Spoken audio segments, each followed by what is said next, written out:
I don't mind talking about this because as a science teacher, migration doesn't fit into our curriculum, human migration, human rights. And I remember leaving the first and going, what am I going to do? How am I going to do this? But what I realised is it links the Sustainable Development Goals to the human rights and to migration really easily. So if you take it from a Sustainable Development Goal point of view, it opens up a whole lot more of what you can talk about. So when I left, I went and sat down and I thought, I could do a space topic because we have to leave Earth and go to Mars and we're migrants on Mars. Or I thought, animal migration and adaptations and the fact that most of the Scottish wildlife are now moving further and further north or higher up the mountains. So I had an in there where we did animal adaptation, animal movement, and then I turned it on its head and said, right, now we're going to discuss climate migration in terms of humans. And I contacted How and the grateful suggestions to things like, have you tried an opinion continuum?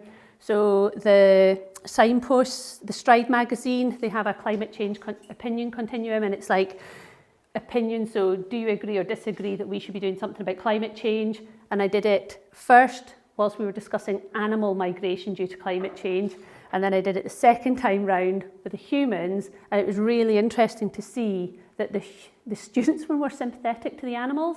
They were quite happy to go and stand up for like your Scottish primrose or the ptarmigan that's like literally sitting at the top of the Cairngorm with nowhere to go. And then as soon as you switch to humans, it was like, yeah, but that's not affecting us now. So how does me switching a light off affect it? So that was with an S3 class. And then at the end, I sort of typed climate migration into a computer and got some amazing newspaper articles from April last year. And it was all about island flooding. So I made the students look at it and put a poster to raise up awareness. And it could be from any viewpoint. And then at the same time as doing that, I had a group of ASN boys with autism within my biology class, and they'd already finished their National 3-4 course. So I had to find something for them to do. So I borrowed Chromebooks from another department and set it up as a natural disasters thing. So they had to look at natural disasters, impact in Scotland, impact globally. And then they did the Beat the Flood project for Practical Action Schools. And that was all self-taught on the computer. And the ASN department said it was brilliant because the boys were going back down there in their time and then discussing it with the others. So although it only hit 2 students, it had a outreach, and one of the boys still talks about the fact that I couldn't destroy his house when I tried to flood it. And then most recently, I've been asked to start looking at DYW within science, and I thought, well, DYW skills, global citizenship skills, not really that far apart. And then I did the vaccines debate, and I've done it a few years, and the vaccines debate is, should children be vaccinated before they go to school? And it's a downloadable PDF. So I did the vaccines debate, and the class were quite engaged in it. And then I said, right, a child is the UNICEF slogan. So, and there's a great poster, it's like child migrants, child refugees, with the refugees and migrants scored out.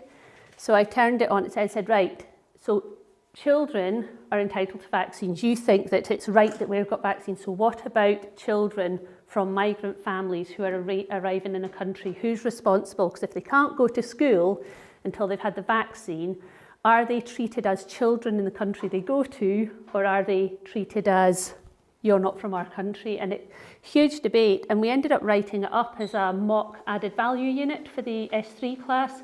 And I think we're looking at using it, so getting the data on migration, getting the data on that. And it was the first one where the students were really engaged, and the posters and the projects and the write-ups they produced had meaning. And at the end I did the head, heart, hand evaluation. And one of the students was actually quite good and said it's the first time that they could put what they were learning into context. Because I don't know, I may be a failure as a science teacher, but it's like quite often it's this is what you need to know. And this time they were like, this is what we need to know, but this is why we need to know it. This is what we can do with that information.